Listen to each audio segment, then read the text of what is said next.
Good morning बच्चों, RJP junior high school में आपका स्वागत है। हम आपको क्लास 8 में एसएसटी पढ़ा रहे थे, जिसमें चैप्टर फर्स्ट आपका रिसोर्स ऑफ इंडिया, भारत के संसाधन कौन कौन से हैं, उसमें हम आपने मेनली जो आपको बताए थे कि जो ह्यूमन के लिए काफ़ी इम्पोर्टेंट होता है वो हम आपको बताए थे। सॉइल होता है, सॉइल हमारा ह्यूमन सॉइल जो होता है हमारा मिट्टी बहुत ही इम्पोर्टेंट रोल होता है। नेचुरल रिसोर्सेज, ये नेचुरल रिसोर्सेज के अंतर्गत आता है। और हमारा इसके अंतर्गत जो है लैंड आता है। लैंड जो होता है हमारा भूमि रिसोर्स आपको पढ़ाए थे। अब आपको जो है हम आपको पढ़ाने से मिट्टी या मृदा का संरक्षण।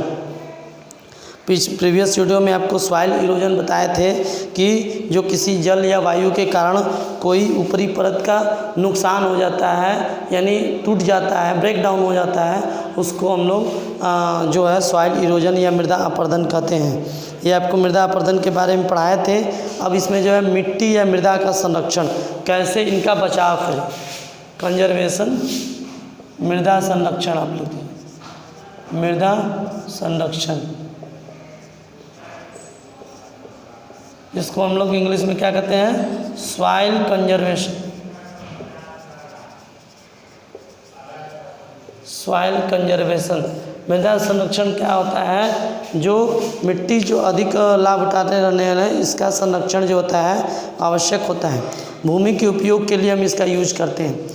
मिट्टी जो होता है भूमि के उपयोग के लिए हम मेनली यूज करते हैं। और भूमि पर जो उत्पादन होता है, यानी जो फसल उगते हैं, क्रॉप्स उगते हैं, उसके लिए भी बहुत इम्पोर्टेंट रोल मिट्टी का होता है। तो उसको हम उसका संरक्षण करें, बचाव करें और शक्ति का सामंजस्य करें, जिसके अंतर्गत वन, कृषि तथा अन्य उपयोग भी बचा रहे। इस तरह से जितना भी आपका वन लगा है, जंगल होते हैं, उनका भी बचाव करें, क्योंकि अब पहले से जो है अब ज़्यादा पेड़ कटते जा रहे हैं, उनको अब काटा जा रहा है। धीरे धीरे क्या है वो बंजर भूमि होते जा रहे हैं, लैंड एरिया वो ख़राब होती जा रही है उनकी। तो इस तरह से क्या है वो जहाँ पे इस तरह से क्या है कि पहले की अपेक्षा अब जो है जो प्लांट होते हैं हमारे फॉरेस्ट में वो कम होते जा रहे हैं। तो इस तरह से उनका हम लोग कंजर्वेशन करें, सुरक्षित करें, जिससे इनको बचाव हो सके और हमें पूरी तरीके से ऑक्सीजन मिल सके। तो इस तरह से ये हमें ज़रूरी होते हैं। और कुछ जो हमारा होता है सॉइल में एलिमेंट पाए जाते हैं। सॉइल में हमारा कुछ एलिमेंट पाए जाते हैं, जैसे नाइट्रोजन, ठीक है, नाइट्रोजन होता है, पोटेशियम होता है, कैल्शियम होता है, फास्फोरस होता है। Nitrogen, potassium, calcium, phosphorus, nitrogen, potassium, calcium, phosphorus और जीवांश के लिए और भी जो होता है उर्वरक और खाद के रूप में। यानी ये जितना भी होता है हम उसके लिए यूज खाद के रूप में, उर्वरक के रूप में, फर्टिलाइज़र के रूप में करते हैं। जैसे एनपीके एक फर्टिलाइज़र है, इसका जो हम यूज करते हैं फर्टिलाइज़र के रूप में, जो नाइट्रोजन, फास्फोरस और जो होता है कैल्शियम, ठीक है। तो इस तरह से हमारा जो होता है नाइट्रोजन, फास्फोरस, पोटेशियम होता है। तो इस तरह से हमारा जो होता है एनपीके की तरह से क्या है फर्टिलाइज़र है, जो हम यूज करते हैं सॉइल में मिक्स करते हैं। सॉइल में मिक्स करते हैं किस लिए, उनको अच्छी तरीके से प्लांट को न्यूट्रिएंट मिल सके, इसीलिए हम इसको सॉइल में यूज करते हैं। और ये हमें कहाँ से मिलते हैं, ये हमें फर्टिलाइज़र के रूप में मिलते हैं, ठीक है। और कंपाउंडिंग फॉर्म में हम उसको रूट के अंदर एब्जॉर्ब कर लेते हैं एटमॉस्फेयर से। जो नाइट्रोजन एटमॉस्फेयर से आते हैं उसको कंपाउंडिंग फॉर्म में बनाकर उसको हम यूज कर देते हैं सॉइल में। तो इस तरह से हमारा जो है मृदा के कुछ एलिमेंट पाए जाते हैं, मिट्टी के कुछ एलिमेंट पाए जाते हैं, जो मेनली आपको हमने बता दिया, नाइट्रोजन, पोटेशियम, कैल्शियम, फास्फोरस। इस तरह से हमारा ये मेनली जो होता है ये पाए जाते हैं। और उसमें सबसे बड़ा प्रॉब्लम होता है कि जो फॉरेस्ट होते हैं उनमें जो पेड़ होते हैं, प्लांट होते हैं, उनका बहुत तेज़ी से कटाई होना, यानी उनका जो मैक्सिमम जो प्लांट चाहिए हमको फॉरेस्ट में, वहाँ पे वो जैसे 40% अगर प्लांट है मैक्सिमम पहले से, तो अभी हमारा जो प्लांट है 10% ओनली बच रहा है, ठीक है, 10% केवल बच रहा है प्लांट फॉरेस्ट के अंदर। तो इस तरह से प्लांट को हम लोग लगाना सीखें कि जितना भी प्लांट अपने तरह से लगाएं कि वो आगे चल के ग्रोथ कर सके, डेवलप करे और ऑक्सीजन मिलता है। तो इस तरह से उनका भी, इनको कटाई जो होता है फॉरेस्ट में जो प्लांट होते हैं उनका कटाई जो होता है उनको रोकना है, हम लोग को उनको रोकना है, उनको कटने नहीं देना है। ठीक है, तो ये हमारा फॉरेस्ट हो गया। और हमको सीढ़ी नुमा जैसे खेती करना है। सीढ़ी नुमा खेती करने से क्या होता है, आपको पढ़ाए थे फर्स्ट चैप्टर में कि जो सीढ़ी नुमा यानी सीरियल वाइज हम खेती करते हैं और डिस्टेंस बना के जो क्रॉप को उगाते हैं उससे क्या होता है, इनको पर्याप्त न्यूट्रिएंट्स मिलता है, पर्याप्त मात्रा में, यानी सफिशिएंट न्यूट्रिएंट मिलता है, इनको सफिशिएंट न्यूट्रिएंट मिलता है। और क्या मिलता है, सफिशिएंट सनलाइट मिलता है, वाटर मिलता है।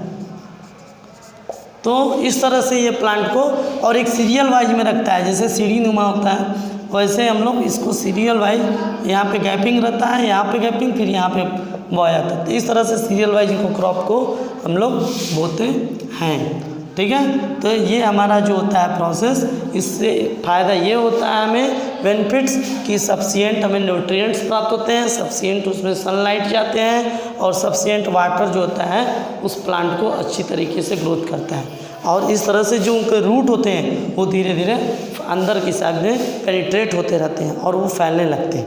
तो इस तरह से जो हमारा जो मृदा होता है वो हमारा इनका जो होता है अच्छी तरीके से पूरा फर्टिलाइजर और फॉरेस्ट को कम करता है। ये इस तरह से हमारा सीढ़ी नुमा खेती किया जाता है जिससे उनको प्लांट को अच्छी तरीके से ग्रोथ मिल सके। मिश्रित खेती करते हैं, कुछ में मिक्स करके, कुछ में कि यहाँ पे कुछ और क्रॉप बो दिया जाए, यहाँ पे कुछ और क्रॉप, तो क्या होता है मिश्रित यानी कंपाउंडिंग खेती करते हैं, एक में ही खेती कर देते हैं।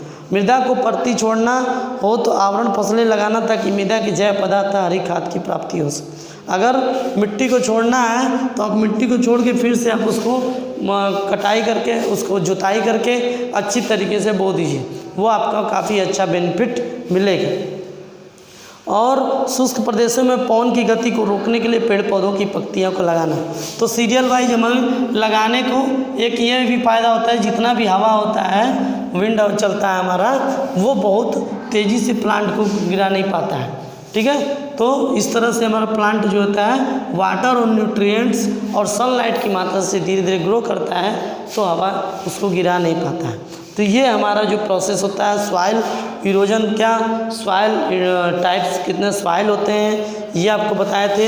ये हमारे भारत में सबसे ज़्यादा जो सॉइल कौन से पाए जाते हैं, जलोढ़, इसको जलोढ़ मिट्टी बोलते हैं। जलोढ़ मिट्टी जो होता है वो सबसे ज़्यादा पाए जाते हैं भारत में। तो आपको टाइप्स बता दिए, सॉइल इरोजन बता दिए और कंजर्वेशन ऑफ सॉइल, वही कंजर्वेशन, सॉइल कंजर्वेशन जो होता है ये आपको बता दिए कि इसमें क्या क्या इम्पोर्टेंट होता है। इस तरह से ये आपका सॉइल जो होता है कंप्लीट होता है। अब आपको जो है नेक्स्ट जो टॉपिक पढ़ाएंगे आपको वाटर रिसोर्सेज, क्योंकि वाटर रिसोर्सेज भी is the part of natural resources. ये भी एक नेचुरल रिसोर्सेज का पार्ट है जो हमारे लिए, ह्यूमन बीइंग के लिए बहुत ही इम्पॉर्टेंट रोल होता है। ठीक है, तो अभी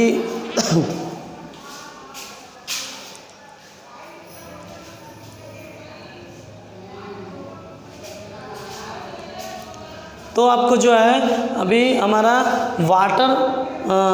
वाटर जल चक्र, वाटर साइकिल के बारे में आपको कुछ बता देते हैं। ये आपको जो टॉपिक आज पढ़ाए थे, टाइप्स जो है टाइप्स और जो है टाइप्स बताए थे आपको, सॉइल कंजर्वेशन बताए हैं, सॉइल इरोजन बताए हैं। अगर इसमें से कुछ समझ में नहीं आएगा तो आप व्हाट्सएप पे सेंड करके पूछ सकते हैं। और जो है आपको अब आपको जो है वाटर साइकिल पढ़ाने हैं।